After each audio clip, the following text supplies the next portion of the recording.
தமிழக அரசியல் வாழ்வுல ஒரு மிகப்பெரிய மாற்றத்தை, வரலாற்று திருப்பத்தை மாண்புமிகு தமிழக முதலமைச்சர் சி ஜோசப் விஜய் அவர்கள் கொண்டு வந்திருக்காரு. அவருடைய தலைமையில் இருக்கக்கூடிய 23 அமைச்சர்கள் நேற்று பதவி வைத்தாங்க. அதை பத்தி இந்த வீடியோ பார்க்க போறோம். வணக்கம், வாய்மை அரசியல் அறிவோம்.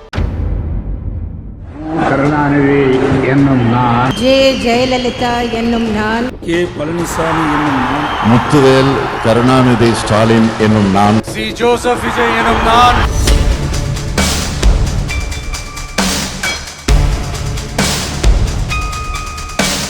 நேற்று 23 அமைச்சர்கள் பதவி பிரமாணம் செஞ்சு வச்சாங்க ஆளுநர் அவர்கள். அந்த 23 அமைச்சர்கள முக்கியமான விஷயம், 50 வயதிற்கு உட்பட்ட, மொத்தம் இருக்கக்கூடிய 33 அமைச்சர்கள 50 வயதிற்கு உட்பட்ட அமைச்சர்கள் 22 பேர் இருக்கிறாங்க. யங்கஸ்ட் ஒரு 40. இளமையான ஒரு இளைஞர்கள் கொண்ட ஒரு அமைச்சரவையா அந்த அமைச்சரவை இருக்கு. இதுக்கு முன்னாடி தமிழக அரசியல் வரலாற்றுல இந்த மாதிரி கிடையாது. முதல் முறையா இதுதான் கொண்டு வந்திருக்காங்க.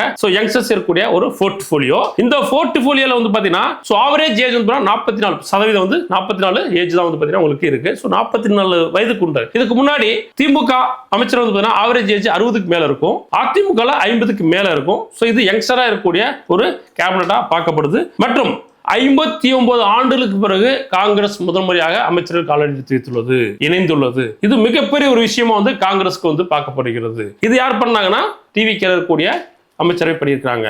முதலமைச்சர் பண்ணியிருக்கிறாரு. இதுவும் இல்லாம இது முன்னாடி வரைக்கும் திமுக ஆட்சியில எந்த விதமான ஒரு மினிஸ்ட்ரியும் எந்த கட்சிக்கும் ஒதுக்குனது கிடையாது. இதே 2006ஆம் ஆண்டு 96 சீட்டுகளை மட்டும் வச்சிருந்த திமுக காங்கிரஸ் மற்றும் பாமகவை கூட்டணி அமைச்சா ஆட்சி புரிஞ்சாங்க. அப்ப கூட ஒரு மினிஸ்டர் கூட இந்த கட்சிகளுக்கு அவங்க கொடுக்கவே இல்லை. ஆனா இவரு இந்த முறை மெஜாரிட்டி இல்ல, அவர் என்ன சொல்லிருக்காரு, நான் மெஜாரிட்டி வந்தா கூட கூட்டணியில் இருக்கக்கூடிய கட்சிகளுக்கு என்னோட ஆட்சியில கண்டிப்பா பங்கு தரும்னு சொன்னாரு விஜய். ஆனா இன்னைக்கு அவருக்கு அரசியல்ல கூட்டணி கிடையாது. தனியா தான் போட்டிட்டாரு. அதை தாண்டி அவர் கட்சி ஆட்சி அமைக்கிறதுக்கு சப்போர்ட் பண்ண விசிகே, IUML மற்றும் காங்கிரஸுக்கு அவரு மினிஸ்ட்ரி கொடுத்திருக்காரு. இடதுசாரிகள் வாங்கல. இவங்க 3 பேருக்கு கொடுத்திருக்காரு.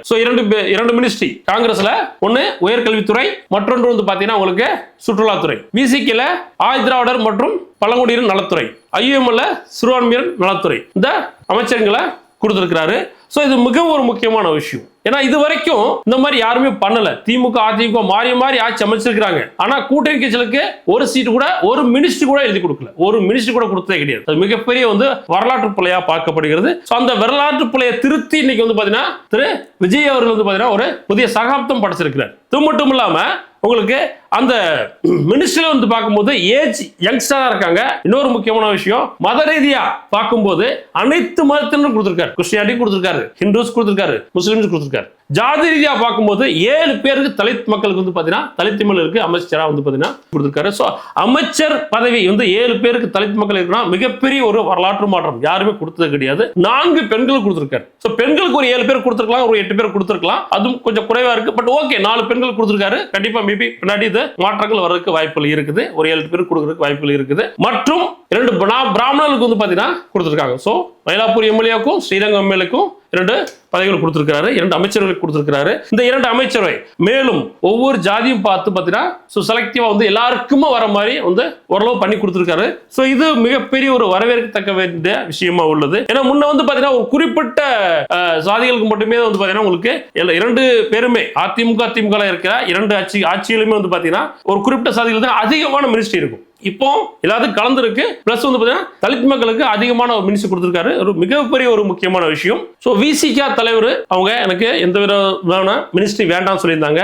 பட் IUML வேண்டாம்னு சொல்லியிருந்தாங்க. அவங்கள வரவழைச்சு சில அவங்களுக்கு கண்டிப்பா நாங்க மினிஸ்ட்ரி கொடுக்கணும் அப்படின்னு சொல்லிட்டு அவங்க பிரஷர் கொடுத்துருக்காங்க. கண்டிப்பா நீங்க ஏத்துக்கணும்னு சொல்லிட்டு அதிக முறை பாத்தீங்கன்னா பேசியிருக்காங்க. அதுக்கு இப்போ திருமாவளவன் அவர்கள் பாத்தீங்கன்னா பேட்டி கொடுத்தாரு. அவங்களுடைய அழைப்புக்கு ஏற்ப நாங்க எடுத்துக்கிறோம் அப்படின்னு சொல்லிட்டு வன்னியரசு அவர்களுக்கு பாத்தீங்கன்னா ஒரு மினிஸ்டர் கொடுக்குறாங்க. அதே மாதிரி IUMLயும் ஒரு மினிஸ்டர் கொடுக்குறாங்க. இது மிகப்பெரிய ஒரு சாதனைங்க. இதுவரைக்கும் யாருமே பண்ணது கிடையாது. முதல் முறையா பண்ணியிருக்காங்க. அப்படி இருக்கும்போது என்னன்னா யார் எந்த ஒரு அரசியல் கட்சியுமே பாத்தீங்கன்னா தேர்தலில் கூட்டணி வைப்பாங்க. அரசியல் கூட்டணி ஆட்சியில் கூட்டணி வச்சதே கிடையாது, வைக்கவும் மாட்டாங்க. அதே மாதிரி 59 ஆண்டுகளுக்கு அப்புறம் மிகப்பெரிய ஒரு முயற்சியா பாத்தீங்கன்னா உங்களுக்கு காங்கிரஸ் முதல் முறையா வந்து அமைச்சரா பதவியேற்றிருக்காங்க. இது அவங்களுக்கு காங்கிரஸ் கட்சிக்கு வந்து ஒரு மிகப்பெரிய ஒரு பிளஸ் அமையும் கண்டிப்பா. ஏன்னா இத்தனை வருஷம் ஆண்டு காலம் வந்து பாத்தீங்கன்னா அவங்க இருந்தாலுமே எந்த விதமான ரெகக்னைஸும் அவங்களுக்கு கிடைக்கல. சோ கூட்டணி மாறி மாறி இருந்திருக்காங்க, பட் எந்த விதமான ரெகக்னைஸுமே கிடைக்கல அவங்களுக்கு கிடைச்சு. அதே மாதிரி வந்து பாத்தீங்கன்னா விசிகா பார்ட்டி வந்து ரொம்ப ஆண்டு காலமா வந்து பாத்தீங்கன்னா அவங்களுக்கும் வந்து பாத்தீங்கன்னா எந்த விதமான ஒரு ரெகக்னைஸும் கிடைக்கல.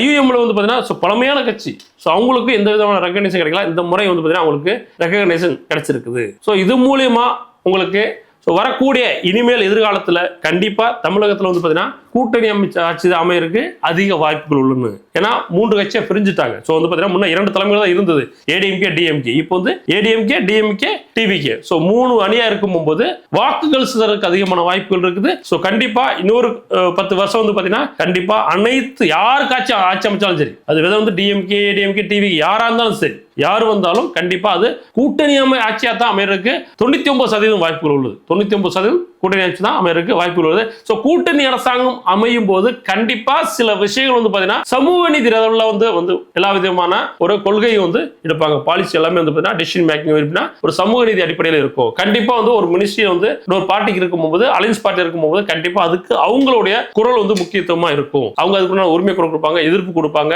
ஸோ அப்ப தனிப்பட்ட முறையில என்னன்னா அவங்க வந்து பாலிசி மேக்கிங் பண்ணிட்டு போயிடலாம். ஆனா இப்போ வந்து பண்ண முடியாது, இதுக்கப்புறம் அது பண்ண முடியாது. ஸோ இந்த மாதிரி வாக்களிச்ச மக்களுக்கு வந்து உண்மையிலேயே பாராட்டும். ஏன்னா யாருமே ஒரு மோனோபொலி இல்ல. இப்போ டிவிக்கே ஒரு மோனோபொலியே கிடையாது, ஒரு அலைன்ஸோட வந்து ஆட்சி அமைச்சிருக்காங்க. இதே மாதிரி எதிர்காலத்தை வரும்போது கண்டிப்பா இது வந்து பாத்தீங்கன்னா மக்கள் சார்ந்த ஒரு அரசியலா இருக்கும், மக்கள் சார்ந்த ஒரு ஆட்சியா இருக்கும். அப்படி ஒரு நம்பகான விஷயம் நம்மளோட கண்ணு இதுல தெரியுது. ஸோ கண்டிப்பா அடுத்த வீடியோ பார்ப்போம். நன்றி, வணக்கம்.